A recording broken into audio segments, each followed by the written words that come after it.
Matryoshka. Quand on voit comment les GAFAM vont pouvoir préempter justement ce fameux Web 3 que vous avez rappelé tout à l'heure, vous l'avez très bien dit, hein. Le Web 1, c'était les sites internet. Le Web 2, on va dire que c'est l'internet contributif avec les réseaux sociaux. Et le Web 3, qui se veut justement décentralisé, créant de la valeur. Mais on voit déjà quand des grandes entreprises mettent la main sur ce Web 3, en l'occurrence Facebook qui devient Meta. Est-ce que vraiment l'individu aura son mot à dire, ou encore une fois, quelque part, les routes du progrès vont nous être imposées, et ça va être compliqué de sortir des sentiers battus, comme c'est arrivé sur Internet finalement, parce que l'Internet marchand domine finalement l'Internet tout court.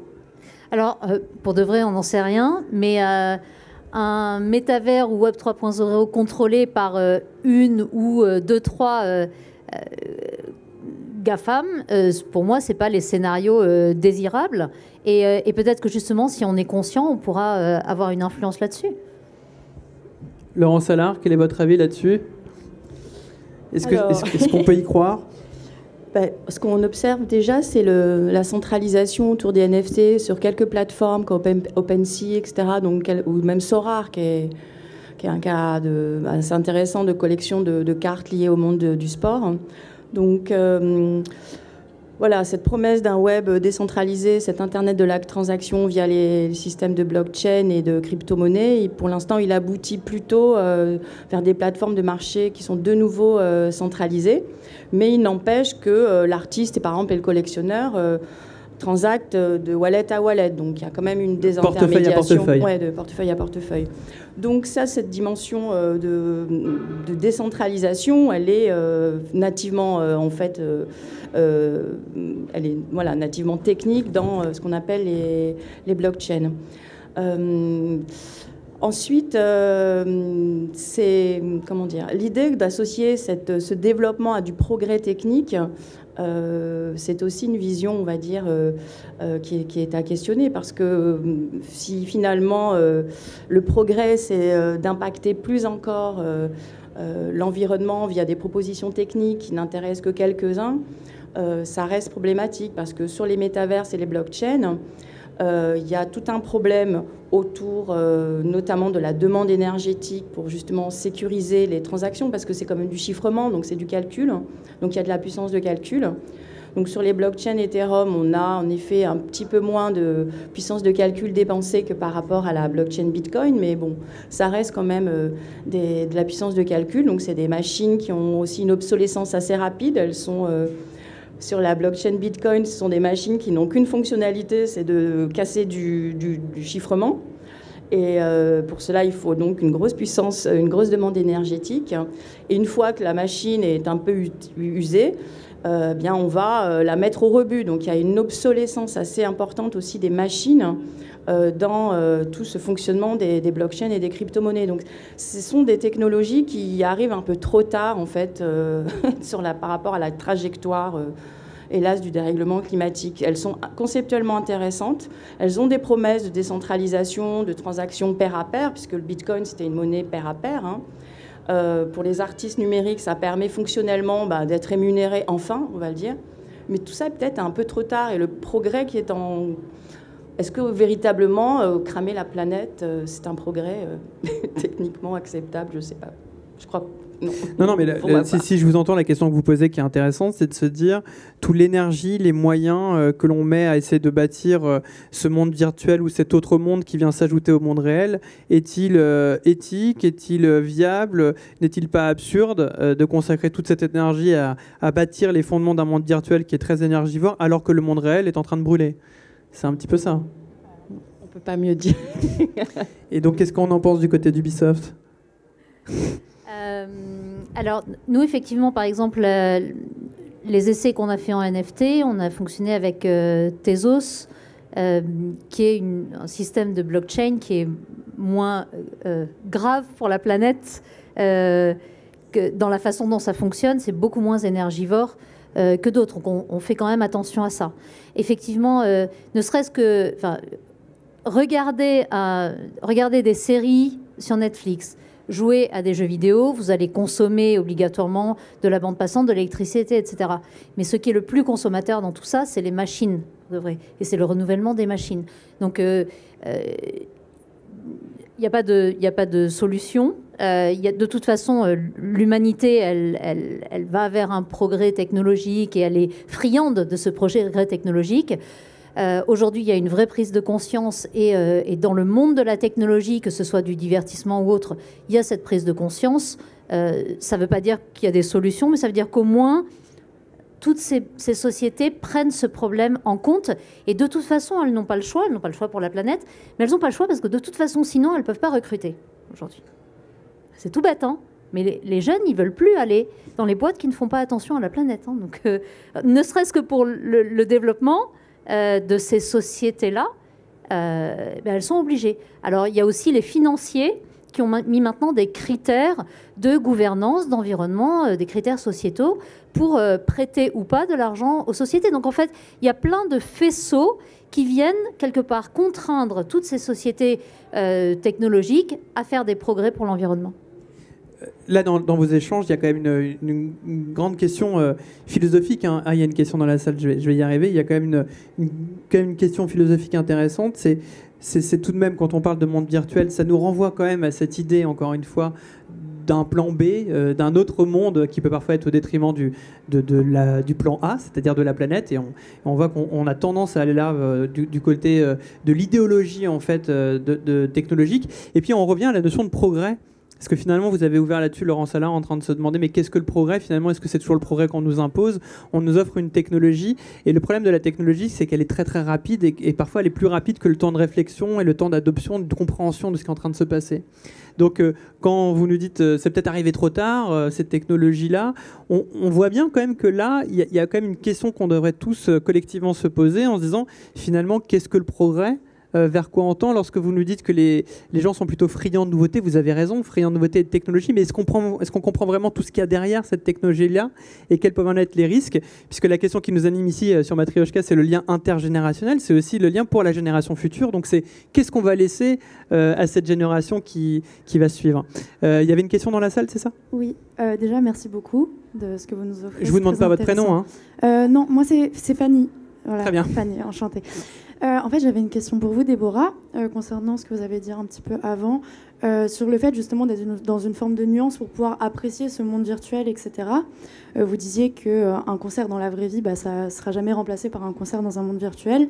Mais est-ce que vous ne pensez pas que ça, c'est aussi le cas parce que vous vivez dans votre génération et que c'est déjà un peu moins le cas pour ma génération et que peut-être pour la génération de demain ou d'après-demain, ce sera encore moins le cas justement parce qu'ils auront grandi dans ça et que finalement, peut-être qu'un concert dans un monde virtuel sera moins important, mais qu'il y en aura quand même et qu'il y en aura de plus en plus et que du coup, on va arriver justement à des générations qui ne connaîtront plus justement ces nuances vis-à-vis du monde réel. Alors peut-être qu'en tant que parents, on a une responsabilité de continuer à emmener nos enfants en concert ou voir des pièces de théâtre ou voir des comiques qui font du stand-up. Et c'est des moments de partage qui sont importants. Vous avez tous vécu le fait d'aller à une pièce de théâtre, et là je parle à toutes les générations, aller à une pièce de théâtre ou voir une pièce de théâtre derrière son écran de télé, c'est quand même pas du tout la même chose. Après, il peut y avoir bien sûr des concerts virtuels, et il y a eu plein de choses. Il y en a eu dans Roblox, il y en a eu dans Fortnite avec Travis Scott, et ça rassemble beaucoup de monde. Alors on a l'impression que ça rassemble beaucoup de monde, mais en fait c'est maximum 100 personnes par serveur, donc vous n'êtes pas vraiment non plus tout le monde ensemble. Il n'y a pas 15 000 personnes ensemble, c'est pas vrai. Ça c'est vraiment juste de la réplication de serveurs, et c'est là que je disais que la techno n'est pas encore au point pour que tout le monde soit dans un métavers commun.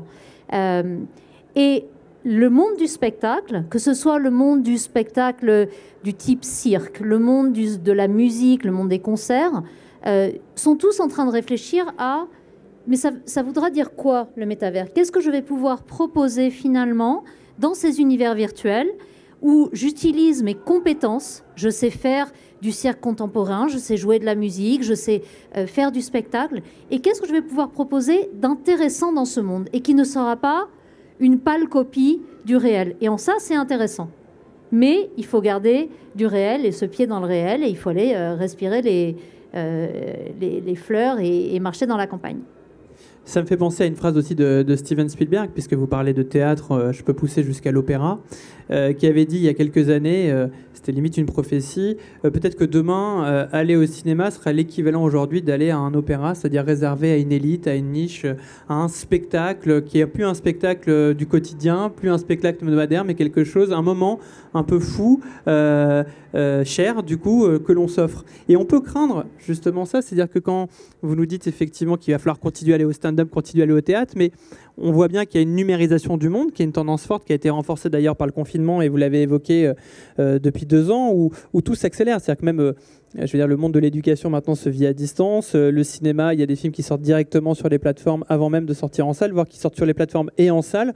Et donc, il peut quand même tout de même y avoir peut-être ce risque à terme pour ces générations futures, comme on l'a dit, qui vont être habituées avec la virtualisation des expériences, de peut-être s'offrir un théâtre de temps en temps, un cinéma de temps en temps, mais ça serait peut-être la minorité face à une vie connectée, virtuelle, constante. Ouais. Alors, pour moi, la notion d'éducation, elle est essentielle au niveau des parents et aussi au niveau de l'école. Et je vais vous donner 2 exemples. Quand j'ai ramené à la maison un assistant vocal, mes ados m'ont dit « mais ça va pas la tête ». En gros, ils m'ont dit « mais à quoi ça sert ? Si on a envie d'écouter de la musique, on a déjà des façons d'écouter de la musique. Ce truc-là, en plus, dans la maison qui va nous écouter, on n'en veut pas. Donc tu nous déconnectes ça tout de suite ». Donc j'étais très fière de mes ados. Et un autre exemple, je montrais une vidéo un peu extraordinaire à mes filles de 6 et 8 ans. Et là, l'une des 2 m'a dit « non, c'est pas vrai, c'est un montage ». Et je me suis dit, ben, super, elle a un sens critique. Et jusqu'à présent, on nous avait dit, nous, on a grandi avec, on ne doit croire que ce qu'on voit. Le problème, c'est qu'aujourd'hui, ce qu'on voit, c'est pas toujours vrai. Vous avez tous entendu parler des deepfakes. Vous avez même vu la reine d'Angleterre qui fait un deepfake en dansant sur la table. Donc, on peut aujourd'hui, à partir de quelques vidéos, quelques photos, faire dire ce qu'on veut à qui on veut. Et donc là, on est obligé d'exercer son regard critique aujourd'hui sur ce qu'on voit. Et tout ça, pour moi, ça passe par l'éducation. Et le chantier est vaste sur l'éducation, puisque encore une fois, là, le temps d'éducation semble un petit peu en retrait ou à la traîne par rapport au développement des technologies. Vous parliez des deepfakes, et c'est vrai que de jour en jour, elles sont de plus en plus performantes. Laurence Allard, peut-être sur la question de la citoyenneté. C'est-à-dire, oui, sur l'éducation aux médias, aux images, le travail, il est réalisé dans les écoles et à l'université, etc., pour ce qu'on appelle l'esprit critique. Mais on a assez peu d'éducation justement à tout l'aspect plus matériel en fait du numérique, puisque plus on met l'accent sur la virtualisation et plus les propositions techniques vont dans le développement de ces métaverses, de doubler plus encore le monde par d'autres mondes numériques, moins finalement on a conscience et on connaît on a des connaissances sur le poids matériel en fait du numérique, et donc tout l'aspect éco-médiation par exemple est assez peu développé. Pourtant, il est obligatoire depuis cette année dans le Code de l'éducation. On doit développer dans nos cours, dans les écoles, les collèges, lycées, tout un ensemble de formations autour du fait que le numérique, c'est très matériel. Il faut beaucoup de matières premières pour réaliser ces métaverses. Et donc, ce n'est pas en mettant des casques qu'on peut continuer à ne pas regarder et à ne pas prendre en considération cette empreinte en fait qu'on laisse sur la planète en développant tous ces univers virtuels, métaversels, etc. Donc ça, c'est un élément intéressant sur l'idée de développer un peu une citoyenneté technologique, sur développer tout l'arc des connaissances de ce qu'est le numérique, à la fois reconnaissance d'images, des vrais, des faux, mais aussi savoir en effet quels sont les minerais qui sont en jeu, quels sont les déchets que ça génère, quelles sont les bonnes pratiques à adopter de durabilité, et aussi peut-être se former à un peu plus ouvrir ces boîtes noires et pas seulement consommer du métaverse, du Netflix, etc., et avoir une curiosité technologique. Et donc se dire qu'on peut inventer d'autres mondes connectés possibles. Et par exemple, des objets connectés type enceinte vocale n'ont pas forcément vocation qu'à capter vos données personnelles. On peut imaginer des objets connectés qui vont avoir des usages plus environnementaux. Voilà, et donc récemment, j'ai travaillé à l'ANSES, qui est l'Agence de sécurité sanitaire environnementale, sur un rapport sur les usages des micro-capteurs environnementaux, puisqu'il y a pas mal de ce type d'objets connectés à faire soi-même qui permettent de mesurer l'air que l'on respire. Et ça, ce sont des usages, on va dire, plus collectifs, d'intérêt général. Et pourtant, bon, ça reste du numérique. Et ça permet de donner des informations qui sont plutôt collectives que finalement captées simplement de la donnée personnelle. Voilà, donc les scénarios techniques, ils peuvent être aussi réouverts.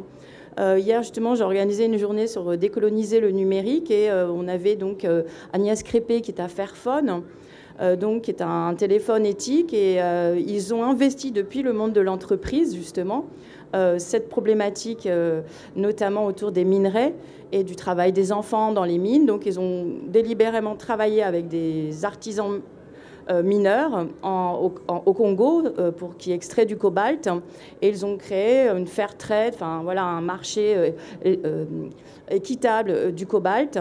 Ils vont remplacer le tantal par de la céramique. Donc voilà, donc c'est vrai qu'il y a aussi toutes sortes de. Il ne faut pas refermer les scénarios techniques, et le progrès il n'est pas unilinéaire en fait. On ne va pas tous dans un métaverse avec un casque sur la tête pour ne pas voir tous les problèmes que ça génère par ailleurs. Oui, c'est intéressant aussi de rappeler que la pollution numérique, pendant un moment, était invisible. C'est-à-dire que souvent, justement, on avait pointé du doigt, par exemple, la pollution aérienne, parce qu'on voyait dans le ciel ces traînées blanches, d'ailleurs sans trop savoir si c'était vraiment de la pollution, mais du moins symboliquement, on se disait, voilà, ça dégage quelque chose de néfaste dans l'air. Pendant très longtemps, le monde numérique, on a l'impression qu'il y avait une sorte de magie, et d'ailleurs, c'était toute la volonté d'un enchantement, de se dire en 2 clics, une information arrive, sans comprendre, comme vous le disiez très bien, que ce monde est très matériel, il est fait de câbles sous-marins, il est fait de techniques, il est fait d'ordinateurs, il est fait d'énergie. Et donc, on apprend petit à petit là, à déconstruire justement ce monde virtuel qui génère une pollution qui est bel et bien réelle, bel et bien concrète. Il suffit d'avoir des images des serveurs de machines avec des milliers d'ordinateurs qui sont d'ailleurs répliqués les uns avec les autres. Et d'ailleurs, je renvoie juste à l'ouvrage de Guillaume Pitron qui raconte très bien ça dans son dernier livre sur Voyage au bout d'un like, et qui montre à quel point cette pollution numérique et ce monde virtuel peut polluer de manière totalement réelle et très concrète. Je voudrais juste compléter en fait, sur le fait que vraiment, ces entreprises technologiques sont conscientes du problème. Elles ne vont pas arrêter leur business, mais elles vont essayer de le faire de plus en plus responsable. Pour donner un exemple, quand on veut jouer à un jeu, par exemple, on peut aller acheter le jeu physiquement, qui est dans une boîte, un Blu-ray, un DVD.